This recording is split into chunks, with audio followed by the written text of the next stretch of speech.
Hello, I'm Batu from Cuscen USA. Today, we are going to have an overview of NexDMS. Let's begin with the sales order dashboard. This dashboard provides a comprehensive view of your sales performance. It consists of several key visualizations, including pie charts and bar graphs, to help you understand your top customers and products briefly.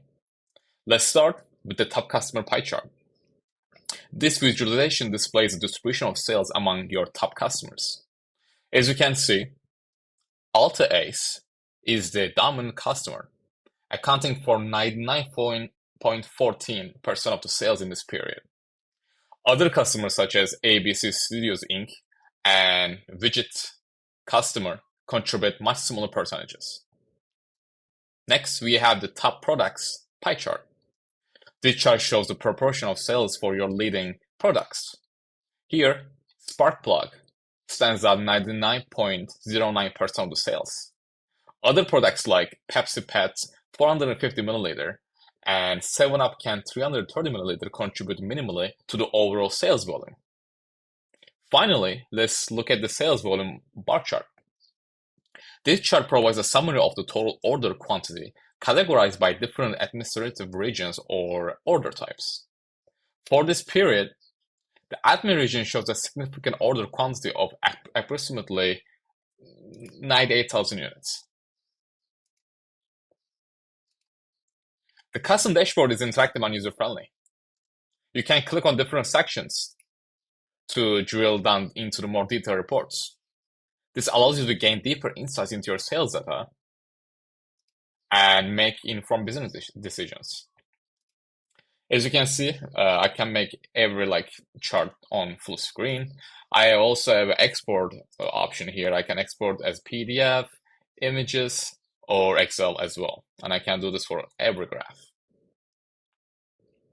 All right, let's begin by navigating to the head office. And first, we will be looking at the mobile check stock configuration screen. This screen is divided into two main tabs: competitive product and empty bottle. Let's start with the competitive product tab. In this tab, you can see a list of competitive products that are being tracked. Each entry consists of 3 columns: product code, description, and actions. As you can see, product code first one is Coca-Cola, and description for Coca-Cola is can X24. And it goes with every, second one is Freshie can, and the third one is Idle, and Idle can 24, and so on. If you want to edit this specific product, I can simply click on edit, and I can change description, and so on. If I want to add a brand new product, I can simply click on new, and put my product name, for example, test, right? And description, I'm going to put 1, 2, 3. I can simply click on it, will show up here. And that's for competitive product.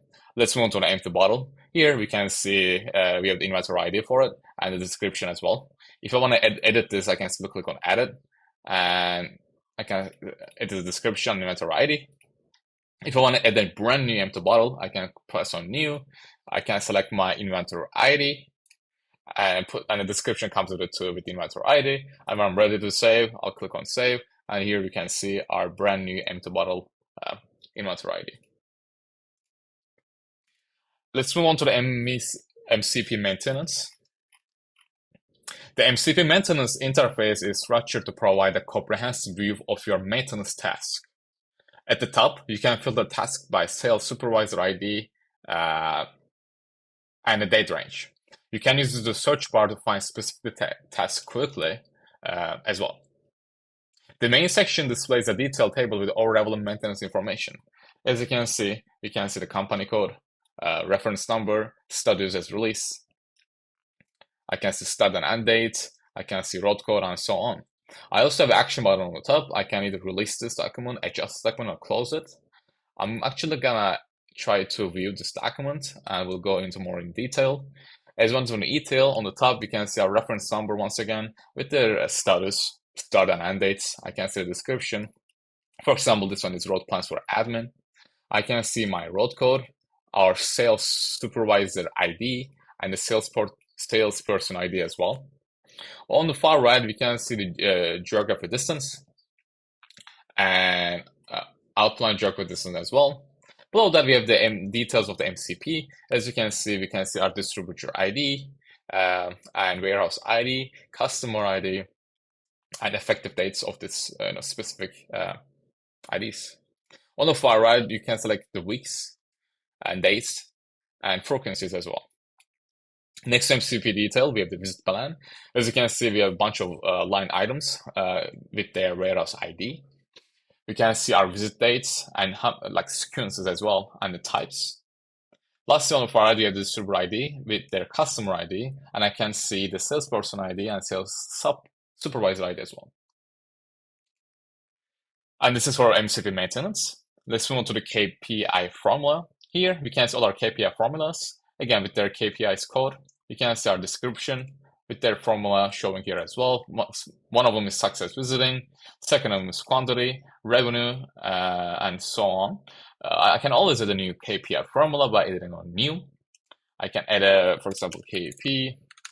I can do like KP 00005 and description test.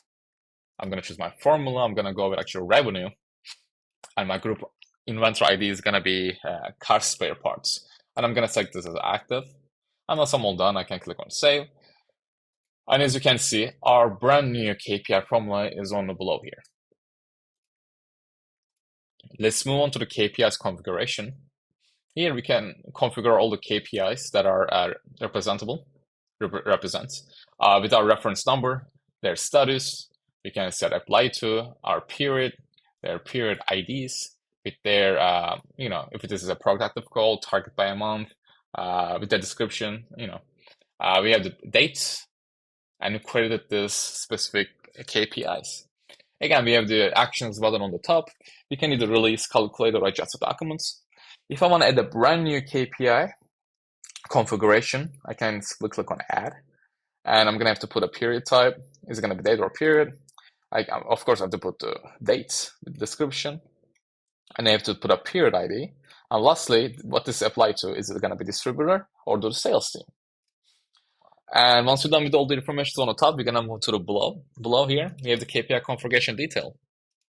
If we click on the KPI configuration detail plus button, we're going to have to put our KPI code. For example, this one, to put the first one, and we're going to add a sales team with a distributor. And we're going to have to choose a customer as well. And customer location, where is it gonna be? Lastly, I'm gonna choose my material code. And I'm gonna add what's the actual and the target and rate value per units. Yeah, once I'm all done, I'm gonna click on save, and that will update my KPI configuration. Let's move on to the group inventory. Here I can see all my group inventories with their group inventory ID, with their description. As you can see, they're all active at the moment. We can also see our creation dates of the inventory groups. We can also see when was last modification and by whom. If you want to add a brand new group inventory, I can simply click on group inventory. We're gonna put an ID, description, and we're gonna add the detail as well. This is going to be inventory ID. Rate value per units, I'm just going to say 20. And below users, I'm going to add the users for this too. Let's click on plus button. I'll be adding a user ID. And here we go. And once we're all done, we'll hit save. And that will update our group inventory. Moving on to the survey attribute.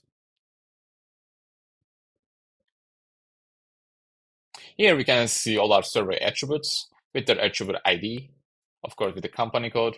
You can see their description with their survey questions.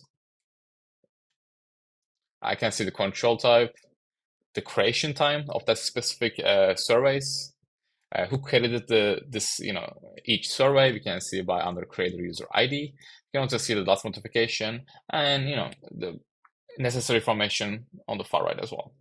As you can see, for example, this first one was say what is the best selling tonic product. This is survey number 1, right? If you want to edit this, let's click on edit. As you can see, we can see the attribute number with the description. Maybe I want to add the control type text to combo, right? So I'm going to do combo.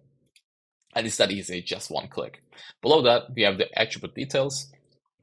You can see our value ID with their description and their sort order. Let's move on to the company tree.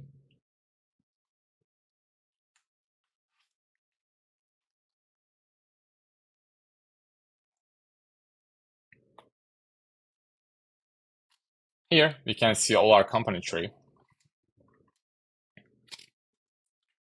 with their work group ID, with their segments, parent group.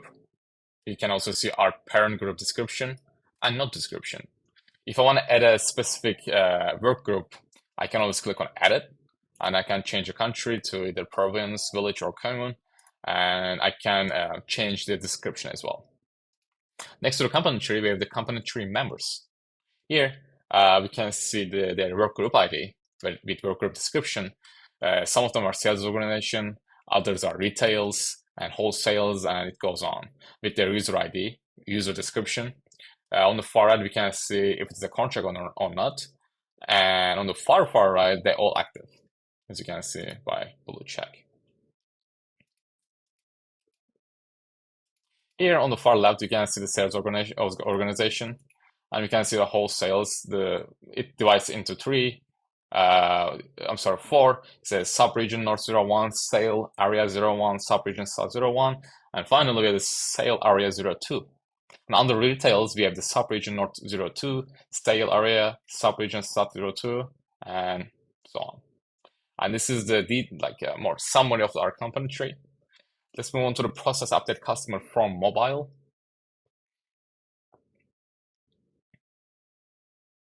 Here we can either export to XLS or export to XLSX. Here, if there is any process to update the customer from mobile, it will show up here. There is none at the moment. If there is, it will show up in here. Next, we have the process new customer from mobile.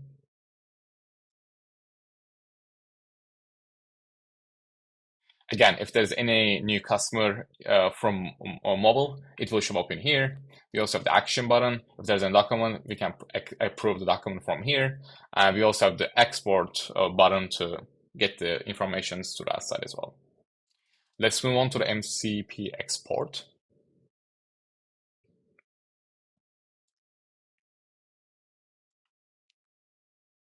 Here, we can see all our exports. As you can see on the top, we have the MCP reference. For example, we have this specific reference. Let's try to run this. And it will come up our MCP visit details on summary. As you can see, we have the company code, the reference number for each visit detail with their status. They all released at the moment. You can see the salesman ID. We have said the sales sub ID. You can also see the line items for each one of them. We can see distributor. We can also see the warehouse. Let's move back to the right. We can also see our customer as well with their effective date and their weekly check as well. Let's go to the customer access report. Here we can enter the group code, and after that we can see all our group access customers. As you can see, you have the company code, group description, and other necessary information on right, such as access customer class and so on. And as well as always, you can always export these information as well. Let's move to the DMS staff. Here we can see all the staff members with their staff ID, with their company code. We can see their location and which department they belong to.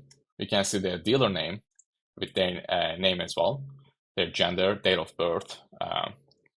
You can see their status. As you can see, they are all active.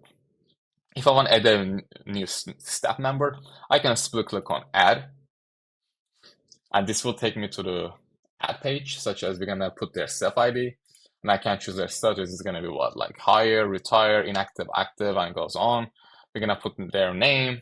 Under that, we're gonna put their personal information, such as which branch they're gonna be working on, We can put their marital status, date of birth, phone number, which department they're going to be working at. We can put gender, we can put their position, hire date, work email, and so on. We can also put the photo and the signature as well. Their sales organization will show up here. We can simply click on plus.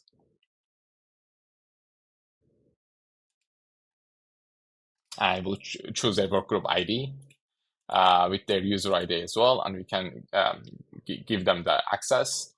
If you want to give them access to a customer, we can do the same thing from here as well. We want to choose a group ID, user ID, and so on. Lastly, the order type access. If you want to do the order type, you're going to choose the user ID, and once you're done, we're going to click on save, and that will update our DMS staff. Next, we have the customer visit details. Here we can see all our customer visits in more detail. As you can see, we have the customer ID, we have the dates from to. We also have check duration and minutes. As you can see, once you run it, on below we have the company code with their ID. We can see the sales rep name, we can see the sales sub name, again with the salesperson ID. We can see customer ID with dates, their customer name, their second customer name. We can see our customer length, their distance, and other necessary information on the far right. And this was our customer details. Next, we have the customer access.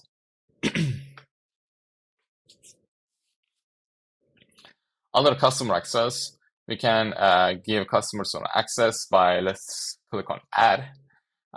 You're going to have to add a group code with the customer class, of course. You're going to have to give them a class. We'll put a description. We need to also give them a group. Let's go with medium. Under users, we're going to have to give them a user ID.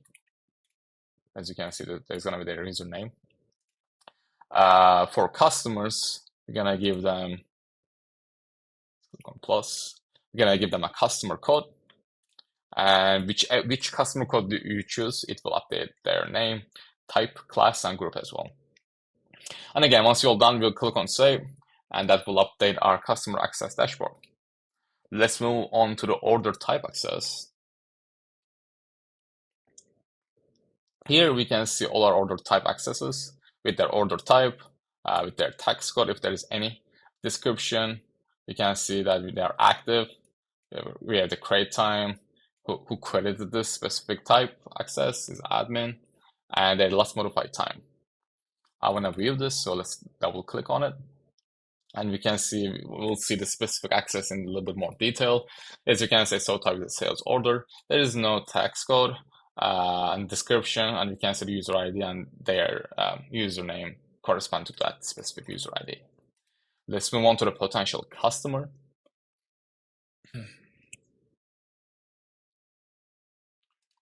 As you can see, there is no potential customers at the moment. If it was, we could see their company code, their ID, selected their customer ID, and so on. Lastly, under head office, we have the salesperson. Let's click on it. Let's add a new salesperson, for example. I'm going to put test, description main, and I'm going to be selecting this as active, and let's save it. And as you can see, it's that easy to add a salesperson. It will show up in here. All right, this is it for head office. Let's go to trade marketing. Let's move on to discount maintenance. Here, we can see all our discount maintenance. As you can see, their discount ID number and discount CD with their services release. You can also see their effective date and expiry date. We can also see the description of this discount. It says monthly promotion, and so on. If I want to view this specific discount, and double click on it, and it will take us to the more detailed page, as well as their discount ID. We can see the status, their effective and expiry dates. It's a line type. Description is a monthly promotion discount, as you can see up under description. It breaks by quantity. Discount for say no discount. Below we have the levels for it. It says, for example, level 1. Under description, we say buy 1 get 1 for level 1, buy 30 get 4 for level 2, and it goes on. You can also see our sales items with their group inventory IDs and their quantity. If there's any free items, it will show up here. Like here, we have the levels with the inventory ID and their quantity. If there's any conditions, there is none. Applicable regions, applicable work groups, distributors, customers, customer feature, and customer type, and it goes on. And this is our discount maintenance. Let's move on to the survey program. We have one example of survey program, as you can see here. The server CD, we have the status, description of the survey programs. We can see the start and end dates and so on. I want to go into more in the detail. As you can see, we can see the survey CD, status. Below survey program, we have the attribute ID. You can see sometimes SV012, SV013, and it goes on. Let's move on to the integrate. We can also, under integrate, we have the process staging. Here we have all the information that we needed for the integration. You can see SP name, their title. Is it going to be auto-sync or not? It's going to be success. You can see process. We can hit on process successful, as you can see here. And we can do the same thing for every one of them here. District, employee, and so on. Lastly, under integrate, we have the automation setup. As you can see, we have the queue names, their host, we have the username and the passwords, and use for, and so on. If you want to add a new setup, I can simply click on new. I can add my queue name. We'll put the host, username, and password. What's going to be used for, and yeah, that's pretty much it. It's that simple.